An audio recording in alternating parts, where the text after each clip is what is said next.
Welcome to the Dojo, a search marketing news podcast by Exposure Ninja for goal-driven marketing leaders like yourself. My name is Dale Davies. I'm the head of marketing at Exposure Ninja, and I'm joined by the wonderful Charlie Marchant, our CEO. How are you doing, Charlie? Really good, thanks, Dale. How are you doing this week? I'm doing pretty good. You know, I've got annual leave coming up next week, and I've got a surprise trip to London that I completely forgot that I'd booked tickets for. So that's a nice surprise from past me. What about yourself? That sounds amazing. I actually have a really relaxed weekend that I'm looking forward to, and I've got annual leave coming up the week after you, so I'm getting pretty excited for my holiday as well. It's like ships passing in the night. We're not going to have a podcast for 2 weeks as well. That's what I realized as we record this now too. But we do have something to talk about today, and that's a recent kind of. There was a recent event in New York that Google has hosted for people in search to attend and learn more and ask the people questions. I'm going to give a bit more background on that, but you're familiar with the story, are you not? Yeah, I am. Okay. Well, I'm going to perhaps just share screen for anyone who's watching live, and if you're watching over on Spotify, you'll be able to see this. If you're listening via Apple Podcasts or anywhere else, you'll be able to just hop over to YouTube and see some of what I'm sharing now. I'll try to describe what I'm reading to you, so bear with me just a second, and I'll get that screen share sorted. Okay, present. Should have sorted this out beforehand, you think? Okay, cool. So, yes, here we go. Cool. So the story is via Search Engine Journal, and the journalist that's taken care of this and covered the event was Roger Monti, and it was from Search Central Live in New York City. So basically, as I said before, Google has invited a whole bunch of people to come along and learn about what Google is working on, and ask them questions about various aspects of search, the platform itself, Search Console, how to get the most out of it, what new product updates may be coming along and so on. But one of the bits that's been quoted the most is from a question to John Mueller, who's I can't remember the title, but pretty much relations team lead, I think. Pretty much the connection between Google and the search world, SEO's outlet, the voice box of Google. Yeah. I find John fascinating. Being an SEO for quite a while, John often wants to say something, but we'll just confirm only what he can say, if that makes sense. Anyway, we'll get into it. So basically, one of the things that came up was this idea of EEAT, which is experience, expertise, authoritativeness, and trustworthiness. And Charlie, perhaps you can expand a little bit on what that is.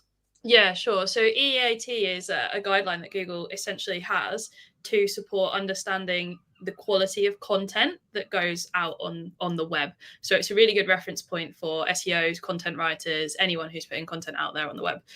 Experience is pretty much how much experience does the person who's writing or the author of that topic actually have, like their first-hand experience in the area. Their expertise is like the skills, the knowledge of the subject area. So that might be things like their past background and all of that kind of thing. Authoritativeness, which I always think is a bit of a mouthful, is about the reputation of the author and the website as well. So if you're writing and publishing on a really authoritative source, so for example, like The Guardian in the UK might be considered that because it's one of our major news outlets, then that automatically has more authority compared to, if you're just a new startup blogger who's suddenly writing about the news or politics, for example.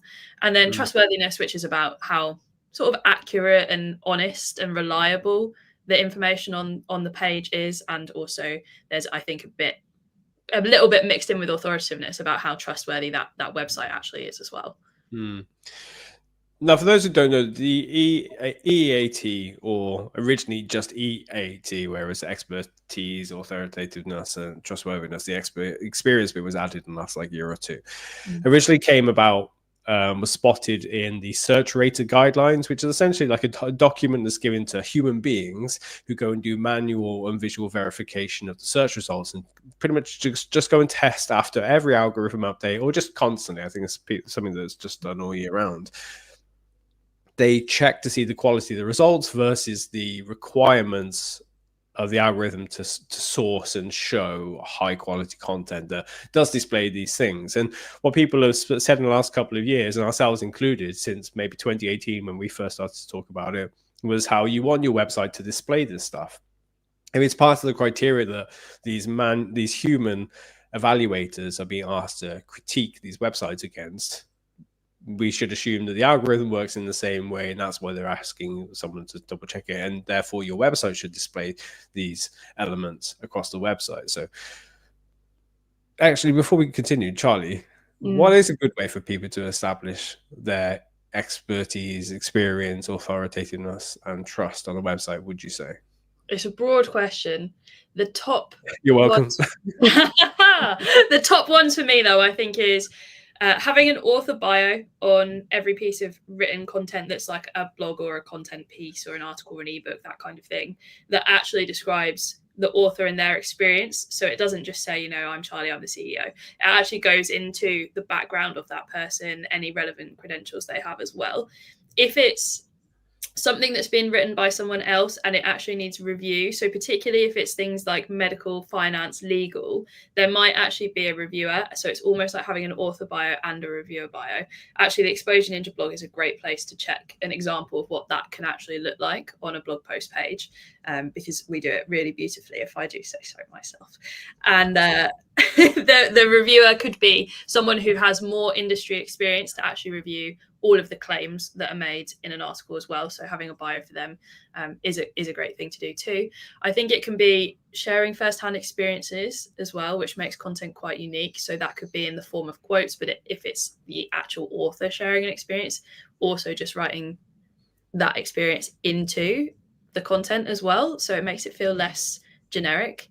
There's more opportunity to actually apply whatever it is, the theme of the article, to real situations. Things like first-party data, also great. And then trustworthiness, I think, also comes into just all of the things you would expect, like not having a spammy-looking website, not having loads of ads all over your website, having your SSL certificate in place, just being technically like in a sort of pristine situation. Those are probably the top 3 or 4 things that come to my mind. Yeah, I was just thinking, like, if I was in the mortgage lender space where we have like quite extensive experience, establishing the experience on the page, on the website, or across the website, for me is just saying we've been doing this for 25 years, or we have helped 100 families in the last 2 years to get their first homes and things like that. And then trustworthiness will be testimonials from the clients that back up what you're saying, or maybe even like a Trustpilot widget on your website, like little bits and pieces that can kind of establish that you know what you're talking about and you should be trusted with your money. And this is anyone watching live or watching the video will see this other term that's in here, which is YMYL, which stands for Your Money, Your Life, which actually pairs with EAT. Charlie, what is YMYL? Yeah, so Your Money, Your Life are essentially industries or subject categories that influence buying decisions, financial decisions, big decisions in our personal life. So they're often thought of to be things like finance, legal, healthcare in particular. And so those areas where it's really important that there is expertise and reliable information. So that's generally what's meant by YMYL. Now, anyone who can see what's on the screen now is basically what it's saying is that, or what John Mueller from Google search team is saying, that EAT was not created for SEOs to use as ranking factor guide, i.e. this isn't like a list of things you need to tick off on your website to make sure that you rank well. It wasn't created for that purpose. However, as we'll get onto, I think it kind of is. And people are misunderstanding a little bit of what's been covered here. So I'll go down a little bit further. And what John was trying to say is that, yes, it's one way to look at page quality, to look at experience, expertise, authoritativeness, and trustworthiness. But it was there for their the quality rater guide, quality raters to reference as, okay, we're going to evaluate the search results against the way we have the algorithm set up. But it wasn't really intended, and never was intended, to be used by SEOs as like a checklist, which kind of makes sense. I mean, of course it wasn't. It specifically was written into the guidelines themselves for the people doing the job. However, in my opinion, it actually is a great checklist of things like, of course, you would want to establish this stuff and put it on your website too. So I think people are kind of misunderstanding what John is trying to say here.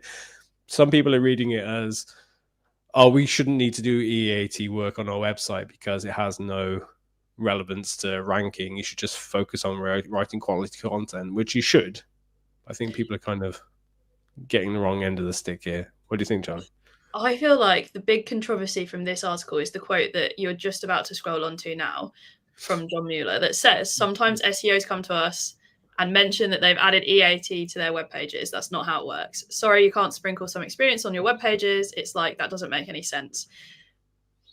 This kind of quote makes me feel like John Mueller might have been in this job for way too long and that he can't be bothered anymore with questions from SEOs that are very good questions and comments. I think this sounds really dismissive, and I think it's being read almost at surface level. Like this, the dismissiveness coming from John Mueller here to me says like this isn't something you can add that's like, you know, internal links or schema to a page. If an author doesn't have experience in, you know, the mortgages sector, they haven't been working in mortgages for 20 years, you can't make it up. And that part is true. The bit that I think isn't true, that is really overlooked and dismissed in this quote, is you can absolutely optimize for EAT. And as SEOs, as content writers, good SEOs who are actually switched on should absolutely be thinking about how they show these trust signals, these EAT signals within a page. A lot of the time, I think we forget that people who run the businesses that they run, who have expertise in legal, expertise in finance, mortgages, whatever it is, they're not marketers. They haven't been reading all of Google's search rater guidelines and whatnot. It's the SEO's responsibility to say things like, hey, could you just give me a bit of an idea of how many years you've been working in legal for? Could you just give me a bit of an idea of, you know, what college was it that you graduated from? What kind of degree did you leave with? What certifications have you done since then? Because often those people aren't thinking that they, you know, need to put all of that on a page. That's not what they know. And all of those things you definitely can add into the content. You can make it clear. You can actually show off those things. And a good SEO, a good content writer is going to be like, right, how do I communicate all of the information that I know about this person on a way that makes sense for EAT in this particular page? And I think John Mueller's just been like, it's not like you don't just add it in, but you kind of do. Yeah, I agree with you. It kind of reminds me of like this becoming more common now where people will have disagreements about, you know, various facts. We're not going to go into that area too much, but, you know, I saw a video yesterday of somebody discussing something medical versus a doctor in the profession, and the two people were arguing their points, and the doctor said, well, I've worked in the field for like 20 years. And the other person said, well, I've read some stuff and I believe in what I believe. It's like, okay, great. I actually do need the verification. I do need to see stuff. Like, you can write an article about mortgage lending or whatever it is, but unless you can back it up with some citations and you can show you know what you're talking about, why would anyone believe you? If I was having a conversation with you, if I called up my mortgage broker and they just said all this stuff, I'm not going to take them on face value. I'm going to want to double check that they can be trusted. And that's why websites like Trustpilot exist and things like that. And that's why websites are full of these different types of certifications or accreditations and things like that, because people do want to trust the person they're doing a transaction with, and they need to see the proof behind everything else. So there's nothing wrong at all. But as you said, a lawyer trying to just kind of write about a subject that they think is important for people to know about isn't going to think twice about showing off where they're from. They're just going to write off the top of their head because they feel that it's something they need to get out today. Yeah, absolutely. Yeah. You know, they're probably thinking, this is the topic that I need to write on, and how do I communicate the answer to this question, the answer to this topic, the information. And part of that, I think, is also self-promotion is really difficult for a lot of people. You almost don't realize how obvious you need to make it on a page for Google to understand. But that's also because for most of us, the idea of writing about all of our background and credentials and why we have experience and expertise in this area isn't like the natural thing that you do, especially if it's, you know, your website. If you work for this business, this brand, if you're whoever, even if you're the copywriter within that business, you're not thinking like, oh, I need to share all of my own expertise immediately as part of this. It's almost like a it's almost like a CV in a job application. I think your example is perfect though, Dale. The way to think about this, I often think, is in the same way you'd think about information on a human to human conversation. What would make you trust someone who's giving you this information? And if you know that the friend you're speaking to about whatever medical issue's got, a medical degree from wherever and 20 years experience in the field, that's much more trustworthy than it is listening to, your next door neighbor's advice about your medical issue. So we should think of it the same way, and we just have to show it off as SEOs, as writers, as marketers, as business owners on our website in a lot more blatant way than we might do if we were, that's kind of assumed knowledge there. You can't assume that Google just knows all of that about you and your site. Absolutely. For as good as its algorithm is, for with the attachment of BERT and now Gemini and all these things, that kind of, it creates this understanding of who you are, what the business is. It learns, and you can ask it now in various forms, which previously would just be inside of this box of an algorithm. It would just have the knowledge graph, and it would know what business is and who works for it. People don't have that information, and they very likely, just depending upon it, to just say, here's everything you should know about this business. And I don't know where I'm going with that thought, but I don't often look at these articles and say, I wholeheartedly disagree with what's being said here, but I wholeheartedly disagree with everything in this about, EAT is not something you can add to a website. That's not how it works.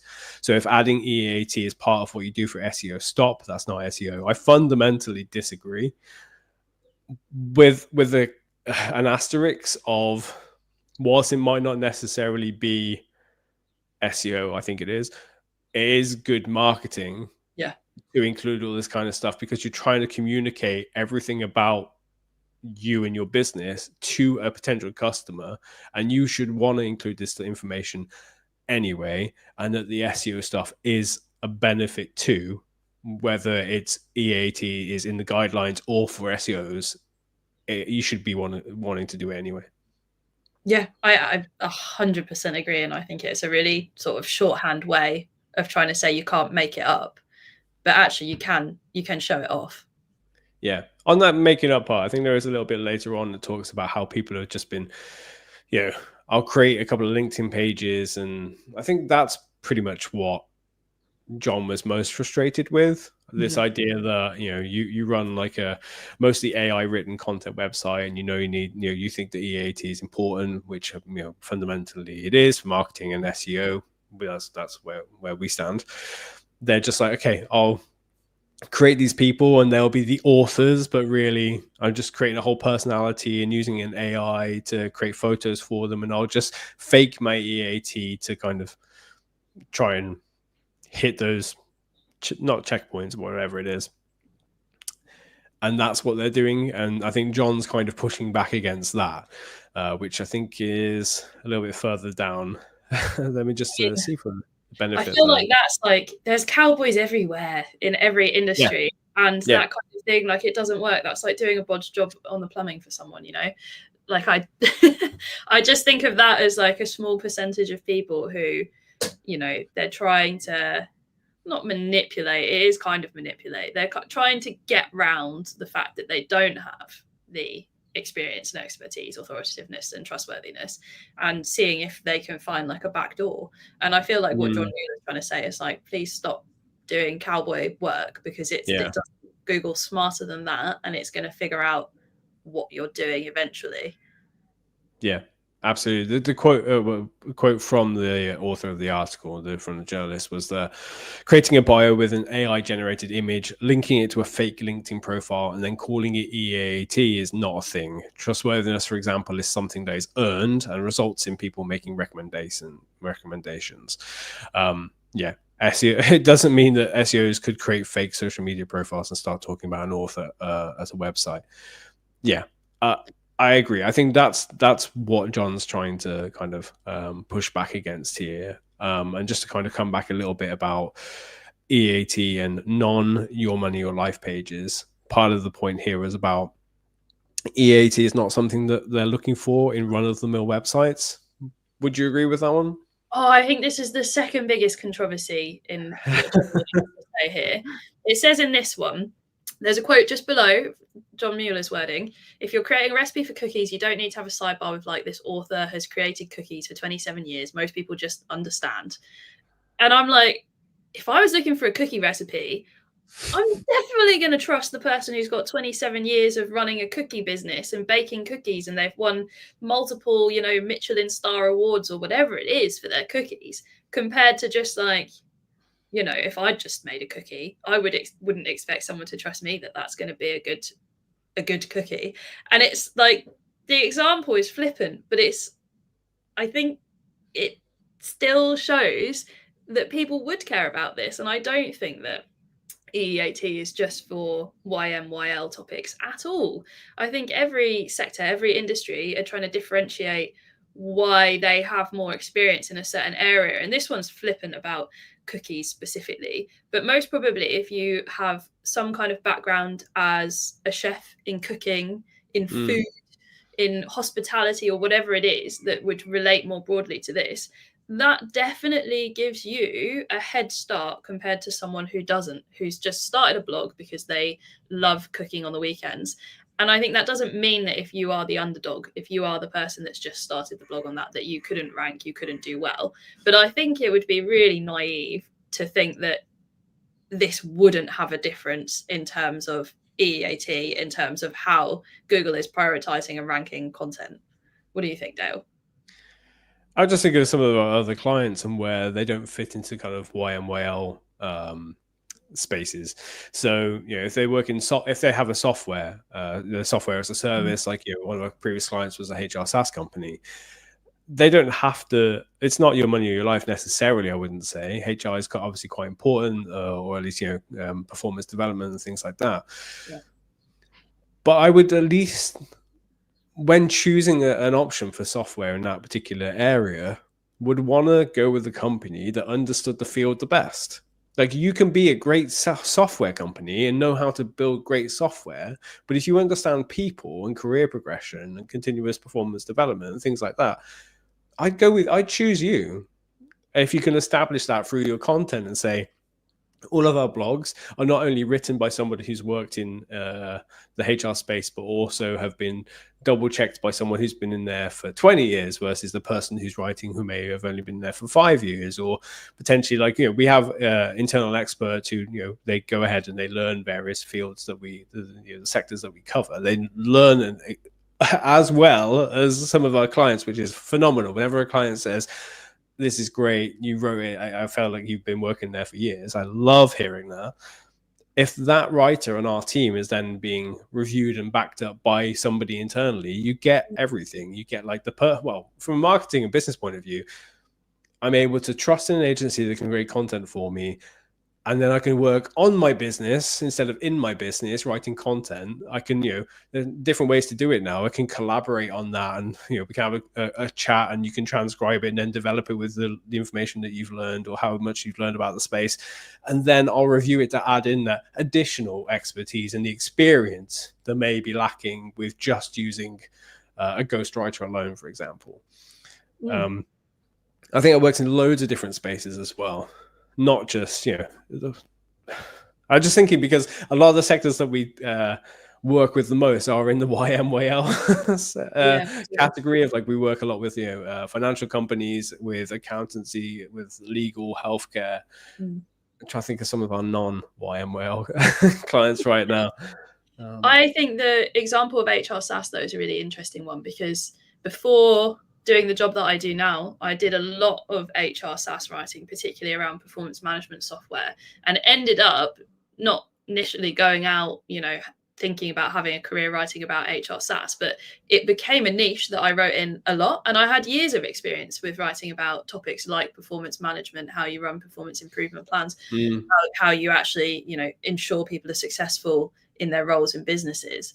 And a lot of the work that I did for some of our previous clients was me doing the writing and then having to review everything that I've done, because they had so much industry experience of actually, they had a background in HR. They'd worked in big businesses, understanding how HR and performance management works. They run performance management software platforms. now that they need to create content for. And that's the perfect example of where you can have an author bio, and in that instance, that's the writer that I was then. And then you have the reviewer, the person who has all of that experience and the accreditations to back up that they've reviewed everything in that content. And that's absolutely how they would approach it as well. And I think to think that that wouldn't matter is almost a ridiculous concept.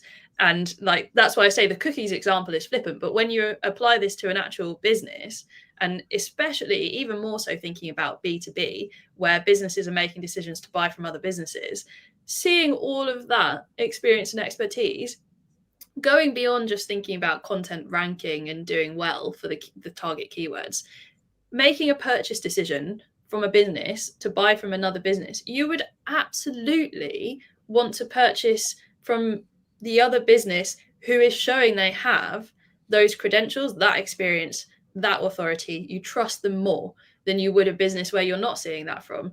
And ultimately, what everything comes down to when it comes to marketing is the leads, the sales, the revenue that actually gets generated for the bottom line for the business. And all of this beyond thinking about just content ranking makes a difference to that. If we do go beyond just the initial SEO, so we're very much a revenue driving search marketing agency. Like our purpose is to kind of, we deliver across search channels and other parts, but we pretty much take care of the whole funnel. So we can help out with so many different areas, whether that's like a HubSpot implementation, migration, or you name it. We can build websites, and we pretty much take care of it all. How does EAT extend beyond SEO? How can you establish it in other areas of these different channels? Oh my goodness, it's everywhere, isn't it? From right to the beginning of to the end of time, essentially. If I'm thinking about it, I like to think about what the full funnel looks like. And if you're working on it from a marketing perspective, you're almost always starting with the positioning and the branding, which is a perfect place to think about everything that you need to show off EAT at all stages of the funnel, because it's where you get all of your assets together. So it's all of the awards, the accreditations that a business might have had, the testimonials, everything, all of the author bios, all of the information that you need about what's happening in that business, how you're able to position yourselves as experts, how you actually want that worded, what tone of voice you want that in from your business, and then all of the little branding assets that you're going to be able to have. That initially we think, right, okay, we put all of that on the website, we make it look nice in the design, and that's a great place to start. Absolutely recommend we're starting for that. But then you also can be thinking about how you get all of that into your content. You're thinking about how you get that into your ads. And I think some of that does come through in ad copy. You're going to be showing off USPs. You're probably going to show off some kind of credentials. Depending on what you do, particularly if you're B2B, you might actually be using testimonials from customers. If you're B2C, you're probably actually using video testimonials more and more as well, from sometimes influencers and user generated content, but sometimes that actually might be from your own customers as well, depending on how you're running your marketing funnel. All of that is EEAT essentially. And I think that comes through the whole way. We see it in emails as well. Who are your emails coming from? If that's already a person you've established on your blog or your content or your video content, if that's what you're doing, or the person who does social posting and might be the voice box, the sort of front man or woman for your business, then the emails coming from them as well builds the exact same thing. I think it comes through the whole funnel.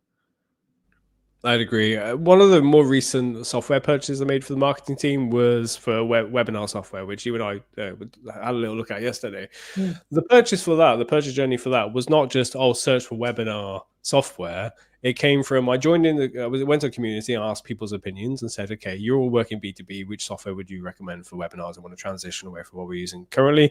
I got like 20 different suggestions. But then after that point, I did look at a few websites. I then got those remarketing, the retargeting ads, and also started to see a little other pieces of marketing. So I saw one of their primary LinkedIn posters was sharing data-based infographics, like here are the typical watch times, or how many views come on demand versus live. All this useful information is first party, party data they can just pull upon and say, we understand the webinar space because we've been doing it for like however long, and here's all the data to back up that we know what we're talking about. And then you go onto the website and they say, come and join this webinar, and you go to the webinar and they can showcase even more of the understanding that they have of the space. And there's been loads of different touch points across loads of different channels and types of content, infographics, videos, GIFs, whatever.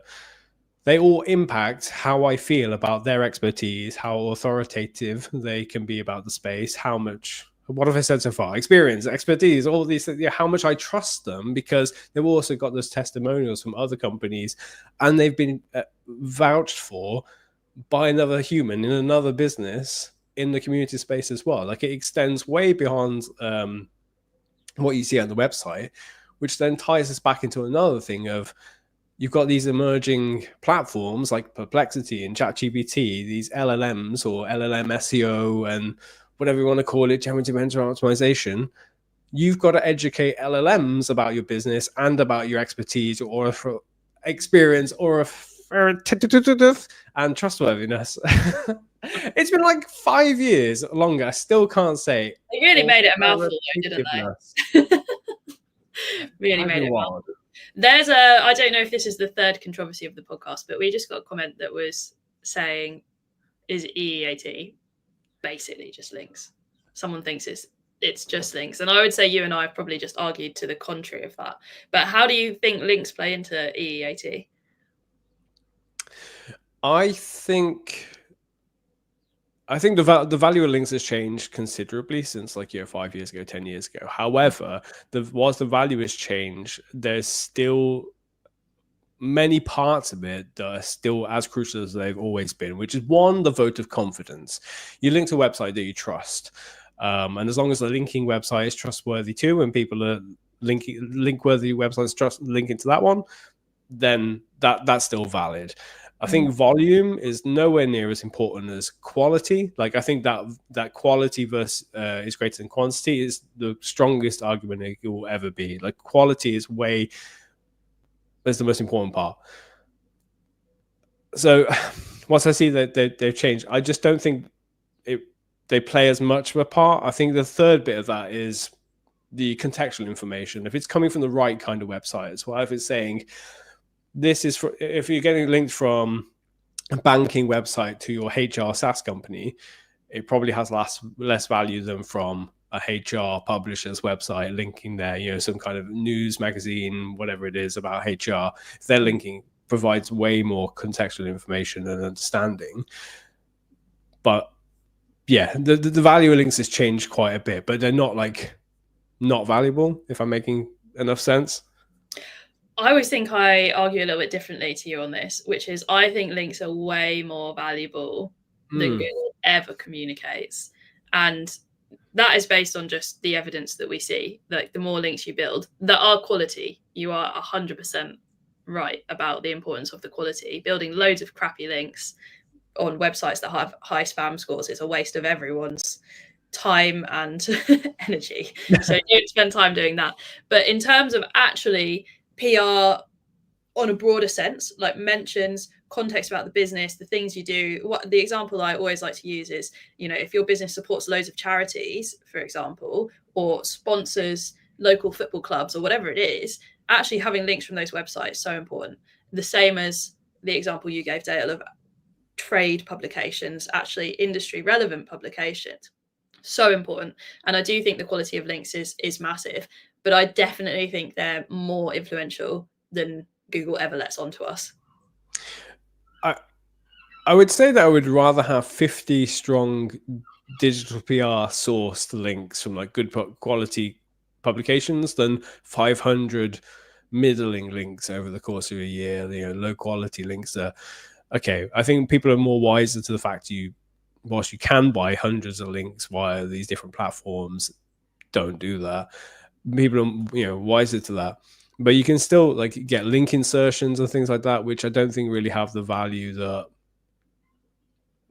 the people selling them might say they are. I think that good quality links take good quality hard work, and backing it up with what you're saying by establishing that you understand the area and so on. But there's another question here. Thank you very much for joining us live. If you want to join us and ask us questions, you can attend every Friday 10 a.m. in the UK. Not sure what time that's going to be roughly elsewhere, but actually not for the next 2 weeks because we're going to be on annual leave. But oh well.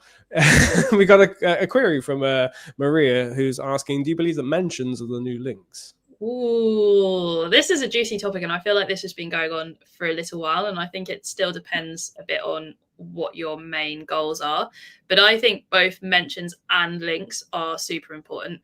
The reason I say that mentions are increasingly important now, I think, is because we're thinking about GEO, generative engine optimization. We're thinking about optimizing for ChatGPT and Gemini, and they recognize all of that stuff. I don't think link juice, link signals in the way we traditionally think of them from SEO maybe 5-10 years ago make so much of a difference. I actually think mentions do just as good a job here in general across all sorts of platforms. So I'm thinking about online publishers, other websites, but I'm also thinking about social platforms, Reddit, Quora, all of those kinds of forums as well. Have they replaced links entirely? I don't think so, unfortunately. I would love us to be in a world where actually having links from publishers wasn't the main thing, because I think there's still link games going on where some publishers don't want to give links, or they're using no follow links, and sometimes they're just not linking at all and just mentioning brands. And I don't like all of that link building game that essentially exists because of how Google's guidelines are and how grey this kind of link building area actually is within our sector. So I don't think mentions are yet the new links. I think that links still matter in terms of SEO. And I absolutely agree with your point, Dale, that what you don't want is thousands of spammy links. I think we must move away from thinking of links as like, I can just buy 500, 1,000 links and that's going to shoot my rankings up. Because even if that does have a short-term upshot in your rankings, that I've only ever seen that come crashing down very shortly afterwards. Yeah, it's something you got to invest and build and earn rather than just buy outright. Yeah, for me, just to add my POV is it's mentions and links, not mentions or links. Like if I was Google, I would try and design a system that doesn't require links, because I think the internet has changed quite a lot and their technology has changed quite a lot too. So therefore they can just scan a page, get sentiment from it, pick up all this information. Therefore we don't have to rely upon links. Like if Google has a fear that people game links and that people are buying, selling insertions, they penalize Forbes and other websites for link insertion and stuff like that too. If I was Google, I wouldn't want to operate around links anymore either. But they are still a vote of confidence in some sense. Whilst they may be gamed and have been for 20 years, I would want to move towards a mention, a reference first kind of system, but I would want to use both. Even if it wouldn't be a perfect balance. Links may have originally been like 100% of the of a signal 10 years ago, probably down to 50% or 30%. I'm just guessing at this point. It maybe even like 90%. Mentions are only like 10%, but I would hazard a guess at the way that they're building these LLMs that BERT, which was a precursor to some of the stuff that we're seeing today, operated in the very same way. RankBrain, all these different names, they understood the context of a piece of content the same way that you go into ChatGPT and ask it about subject. The algorithm, in some sense, I'm generalizing, would understand a subject if you asked it about it, which would have no reference to links. It was how much content that LLM has absorbed to learn about different topics and things like that. So it's one and the other, not one or the other, as far as I see it. Cool. Any final points on this one you want to share, Charlie? I don't think so. I think that's everything that I have to say about links and mentions. If I'm wrapping up about the EEAT controversy here, multiple controversies within one article, I reckon what we're saying is EEAT is important. I do think you can make a checklist for EEAT. Call me controversial if you want. You can make a checklist for everything that you're doing, all sorts of processes that you have. And I think it's actually a really good way to make sure that you are continuously putting EEAT signals, and in general, just good practice, good content quality, good SEO quality on your website as well. And I do think if you're outside of YMYL, EEAT still exists. Yeah. 100%. It's for me, it's a fundamental marketing principle. Like, you should be able to establish all this kind of stuff, and SEO is built on top of it. And to kind of answer the question that we set for the title of this episode is, did Google just confirm that you can't add EEAT to your website? No, I think they confirmed you can't blag it. You can't fake your way to EEAT, rather than the way it may have been understood by some of the people covering it, which is no shade. By the way. Well, thanks very much, Charlie. It was great to chat about that with you, and thanks to everyone who joined us live. If you want to get all of the other episodes, of which there are now close to 450, I'm losing count at this point, you can head over to exposureninja.com/podcast. If you'd like to talk to our team as well, you can get a free consultation by going to exposureninja.com, and you'll be able to find a way to get in touch with us there. And we'll see you in 2 weeks' time. All right. Bye, 2 weeks, and we're already heading off. Anyway, it's been a pleasure. Take care, everyone. Bye.